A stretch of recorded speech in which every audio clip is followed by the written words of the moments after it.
Hello and welcome. My name is Nick Love from Love Racing. Today we're going to do a hot lap video on the Toyota GR86 at Fuji International Raceway Grand Prix. Here we're using the baseline setup, and the temps should be representative of what we're going to see next week. We're going to go ahead and review a full speed lap, and then we'll go ahead and start looking at some finite details on a turn-by-turn basis. Fuji is a relatively new track released to iRacing, and with the Toyota GR86, most of you probably haven't done many laps here.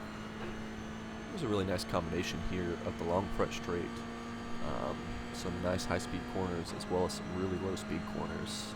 Alright, here as we pass start-finish, we're going to start looking left here for the braking markers. We're going to start braking at the 100-meter marker. We're going to get all the way down into first gear. This is a really low-speed corner. The biggest thing here is just try not to get on the throttle too early. Try to be nice and easy on the steering so you don't activate your traction control. You can track all the way out there, use the bumper. I played around with turn 3 a little bit. I found that downshifting the third gear, just a light touch on the brakes, helped me settle the car and get back on throttle right away. You could do it in fourth, but I found that I overran that corner more often than not. We're going to stay in fourth here through 4 and 5. We're going to have a nice long lift off throttle, try to get the weight pushed to the left side of the car. Once you feel that grip come back, you can kind of get back on the throttle, get the car shifted all the way down into second. You can actually carry a lot more speed here than you expect. Get back on throttle and track all the way out here. Now you're just going to kind of stay right, try to minimize the amount of distance you're going. You're going to want to make sure that you track all the way left prior to 10. Try to use all that track here. It's going to be a really hard braking zone and want to get all the way down to first gear. You can end up running over quite a bit of this bumper.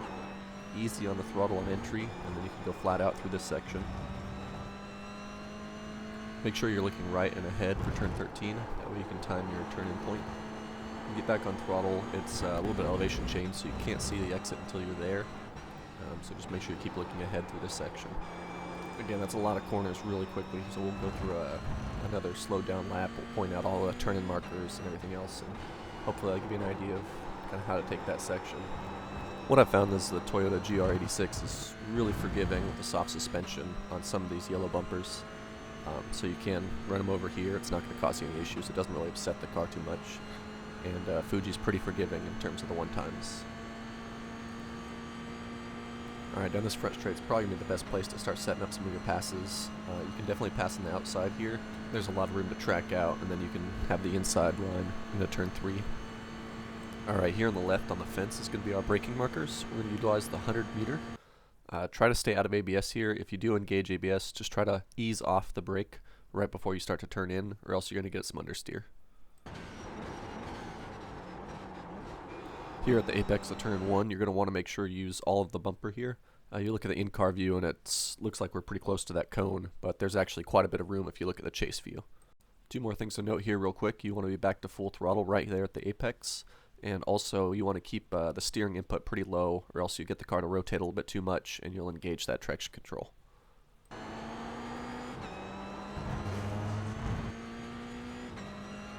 Alright, coming up to turn 3, you're going to want to keep your eyes right, looking for the braking markers. We're going to be looking for the 50-meter mark here. You're going to want to make sure that you use all the track, so put your right tires all the way on the bumper. I like to just get a little bit on the brake here, get down into third gear, and then back full throttle right at the apex. Alright, turn 4, you're going to want to kind of stay mid-track. You don't want to pull that too tight, or else that's just going to push you wide for 5. When you lift off, just wait until you feel the front end start to grip up, then get back on throttle. Alright, here we're at turn 6. We're going to use the 50-meter braking marker. Turn 6 is pretty deceptive, and you can carry a lot more speed than you'd expect. If you did end up overcooking turn 5, and you pushed it a little wide, understeered out, and you're full track left entering turn 6, it's okay to brake early. Get all the way over to the right. It's leading onto a pretty long straight. You're going to lose more time if you're all the way track left and you compromise that exit.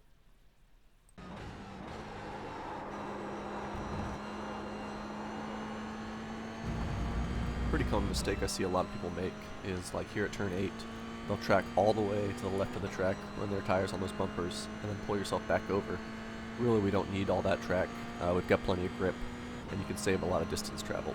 Alright, for turn 10, like to use about 75-ish meters as the braking marker. You can see the 50-meter braking sign. I like to use the edge of this Dunlop sign over here. It's kind of a good reference point. It's easy to see. Start braking hard there. downshift all the way down into first gear. Here at the apex, you're going to want to be a little patient here. Don't get back on throttle fully right away. Just kind of ease on that throttle. That way you can settle the car. Quick and easy test here to see if you're carrying a little bit too much speed here or you turned in too early. Is that for the next corner, if you're not able to stay flat out, then yeah, you probably missed the line or you carry too much speed.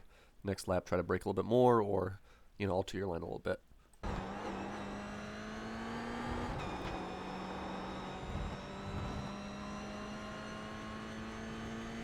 Turn 13, I don't really have a great turn-in reference, but here, really I just look at the apex, make sure I'm looking ahead, try to straighten the wheel as much as possible here. Just a little lift, no braking at all, and then just back on throttle once I've hit that apex.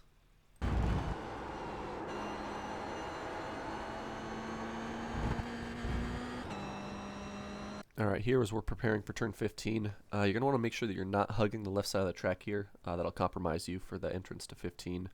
I like to use this this curbing as just a reference to kind of slowly start tracking right, getting ready to turn in. If you look at the track surface, you can see there's a darker line. Try to follow that, point the car to the outside, straighten the wheel, then brake hard. If you have a lot of steering angle right here as you start to brake, the car's going to end up rotating quite a bit.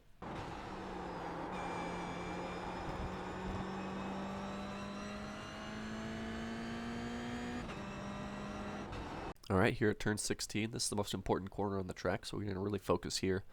What I found was if you moved more to track left here, it's a little bit off camber. I had a tough time getting the car to turn in.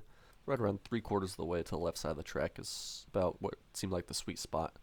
You're going to go down into second gear. You probably want to brake just a little bit more than I did here. Get your right tires all the way at that apex and throttle out. You can track out a little bit. You're going to hit those yellow bumpers. They're a little rough, and I think you straddle them. You will get one times. Alright guys, thanks for watching. Hope this helped a little bit. I'm going to start releasing some more for this series as well as a couple others, so let me know if there's anything else you'd like to see, and I'll see you again next time.